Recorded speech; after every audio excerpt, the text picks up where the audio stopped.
of these is a full muscle.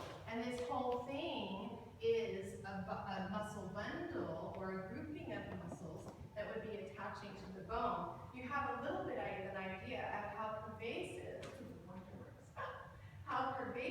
fascia is. It's in between, it's around, it's around, it's around, it's around. So when people ask you, oh, fascia, is that the saran wrapping of your muscles? You can say, yes, and more. Because that's just one, right? It's so pervasive. If you've eaten pot roast, I know there are probably vegans among us, so I always have to be careful about my meat allergies. If you have sensitivities, I apologize.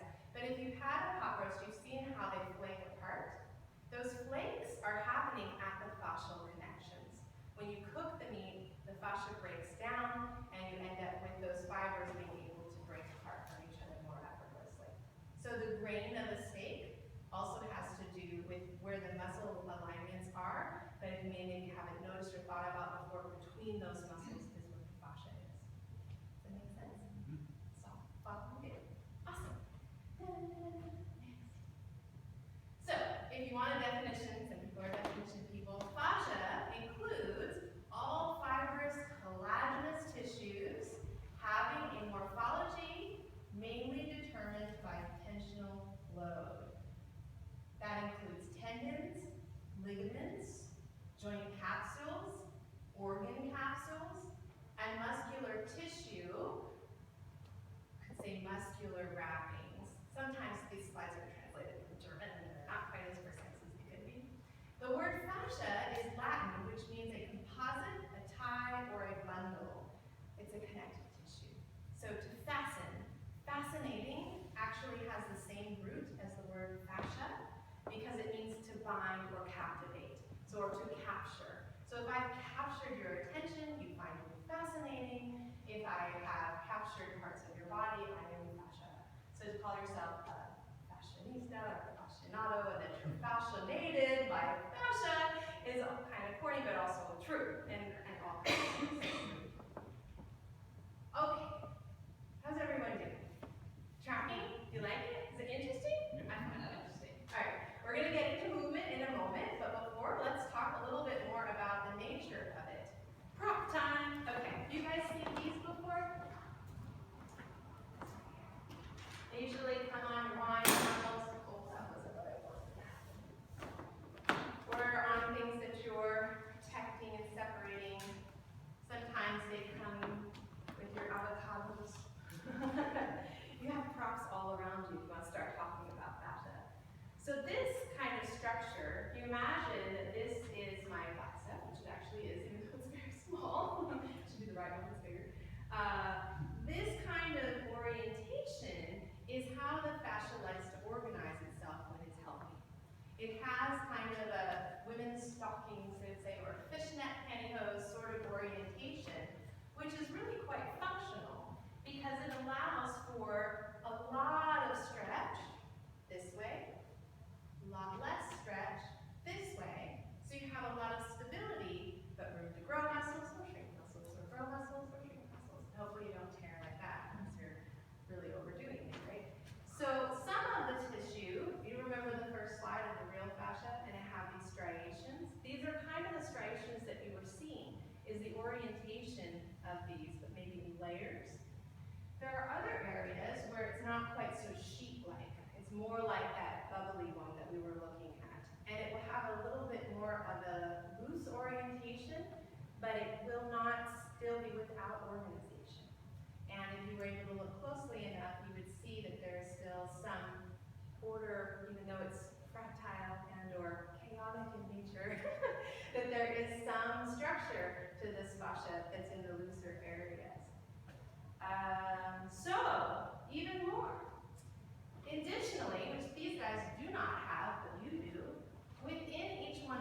So what you lose is elasticity, right?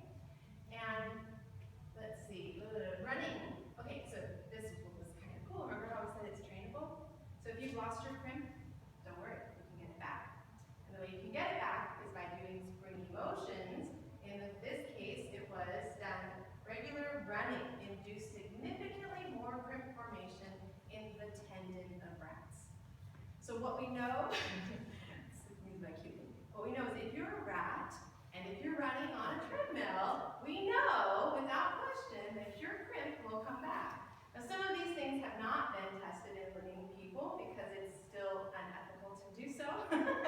But some things have, and I'll tell you across the board, a lot of the research that you will see has been done on the Achilles tendon.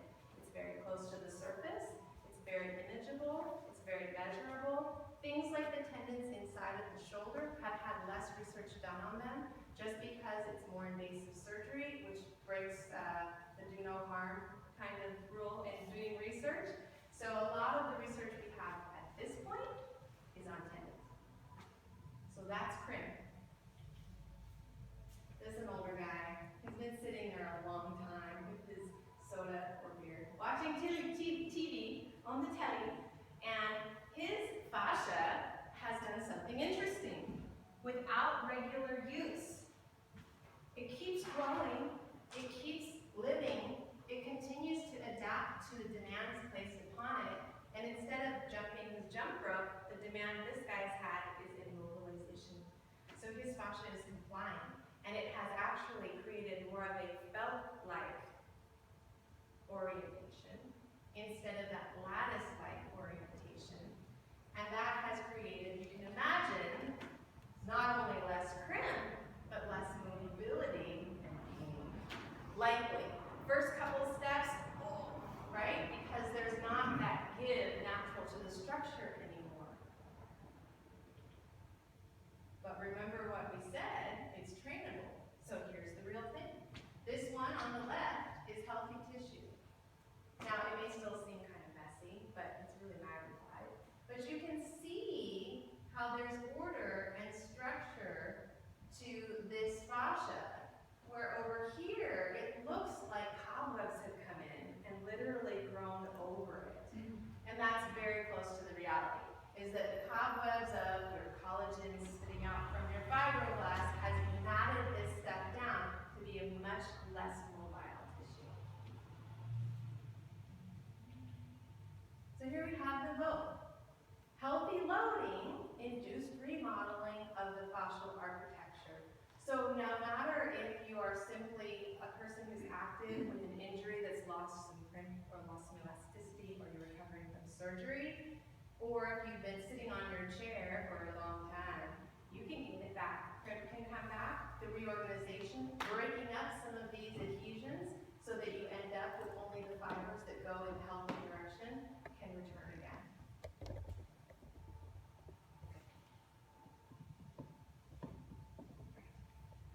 The clock's not showing up on my screen, I'm not sure why, but I have it over there.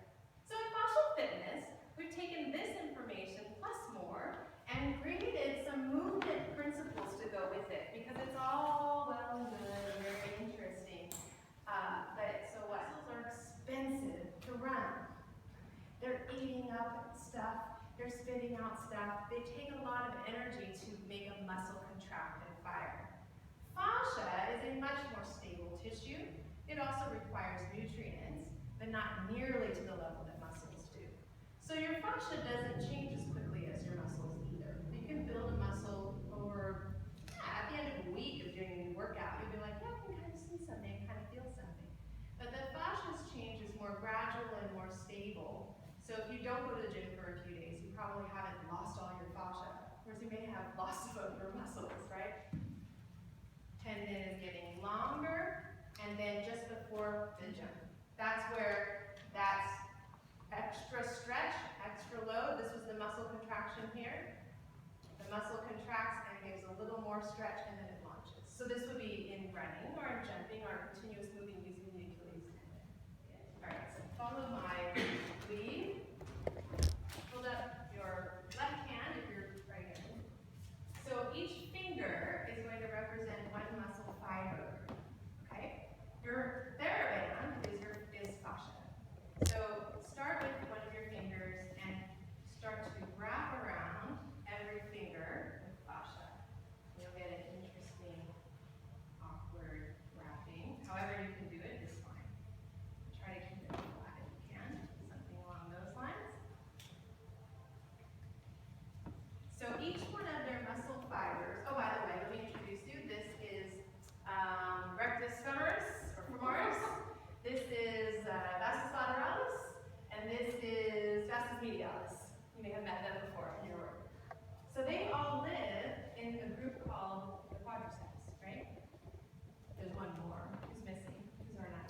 Vastus intermedius. Vastus medialis. Which one did I say? I said medialis. Intermedius? Intermedius, thank you. Yes, very good. So that's okay, because he's underneath everything, and you won't be seeing anyways. He's sort of the background guy. So they now have their muscle fibers within their own muscle are wrapped in fascia. Now you're going to take the end and wrap the whole thing in fascia as well. So now, you can't see them anymore, but their muscle fibers are wrapped, and now their muscle is wrapped. And if you were doing a dissection, you probably would say, oh yeah, I recognize you. You're kind of an individual muscle. Now what you may or may not, leave a tail if you can, come together and get nice and comfortable. Put your hands right next to each other as they would be, if you want, or not. Yeah, leave a little more tail than that. Yeah. And then put your fingertips this way, side by side, all together. These are the three muscles, the three musketeers. And now they are fully wrapped, I'll just do this as well, by something called, you can put your fingers and kind of come close together. Yes. They are wrapped by the fascia lata. You may be familiar with the tensor fascia lata. That's the muscle that tenses this outer wrapping that actually bundles all of them. Now what's cool is that I'm going to pull a little bit of you, and a little bit of you, and a little bit of you. And we're going to come onto my leg. And if I were to pull all of this out in a way where you can see each fiber, and can come behind this orientation, I'm going to attach them to below my patella, and then the rest of it comes up this direction. So this attachment in its home is embedded not only in the outer wrapping, but also the individual muscle wrapping, and also each fiber's wrapping within. So if you have something going on in your tendon, its origin or its home planet may be quite far away. So let's say your index finger gets a pull, that could translate all the way through the muscle that it's coming from deep within, where they all join together. Does that make sense? Do you kind of get it? It's a crude one. Thank you very much. Well done. So really imprint yourself with the lower back. And it's not about that your legs have to be too far away off your pelvis. It's not about core strength at the moment. It's more about refinement. So you close the legs. You want to have all of this in your awareness. And then you open it, and as you would just open a book. And then very, very slowly, and I would love you to really go very slow to close again and to open the legs again. And then you play, when you have that, you play a little bit with variations, meaning like you could just have different kinds of angles, rotational movements, so that you really feel into that connection. Yeah. Coming from the flexing and extending while you're doing that? Yeah, I mean you could do like, stuff like that. And you could just rotate a little. So that in-between movement has also a chance to, and the more details have a chance to speak to you.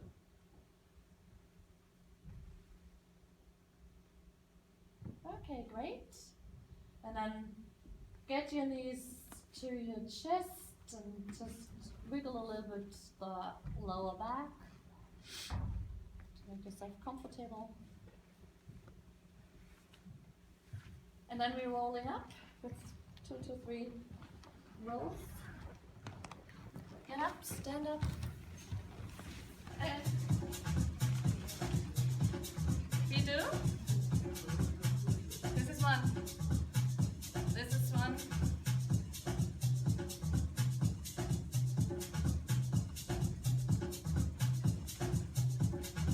Yeah. One side, 6, 7 times. Shift sides.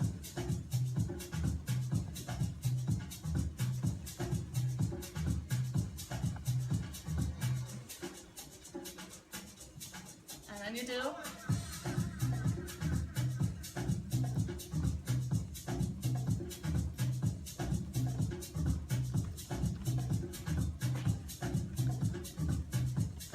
Yeah. Yeah. back in the middle. Get yourself up. Walk on the spot. Just walk.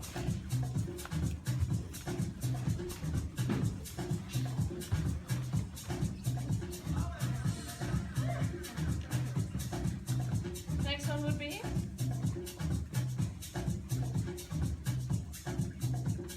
watch out, you do this first. This first. This,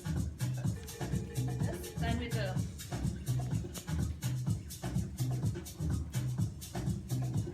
Okay? Yeah. Get real back. Here. Exactly, that's it. Really explosive. Back, back, back, down, down, down. Strengthen your Achilles tendon. Yeah, here you go. And then you're around your lower back. Diagonal. Yeah, cool.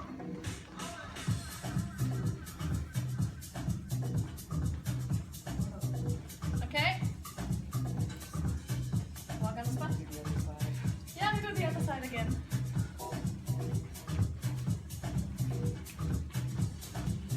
Okay? First one, just finding the movement.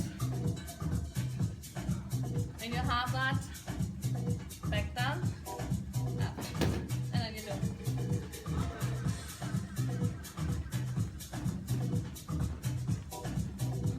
Yep.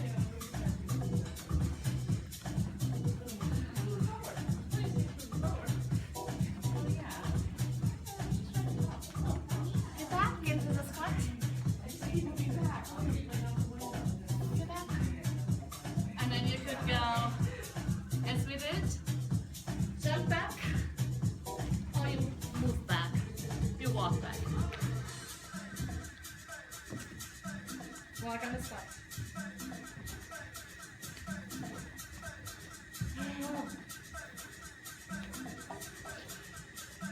Please. And go. Go back on all fours. Bring the pelvis back. Sit on your heels. And just a little bit of a stretch, regeneration, opening the thoracic areas, opening the chest again.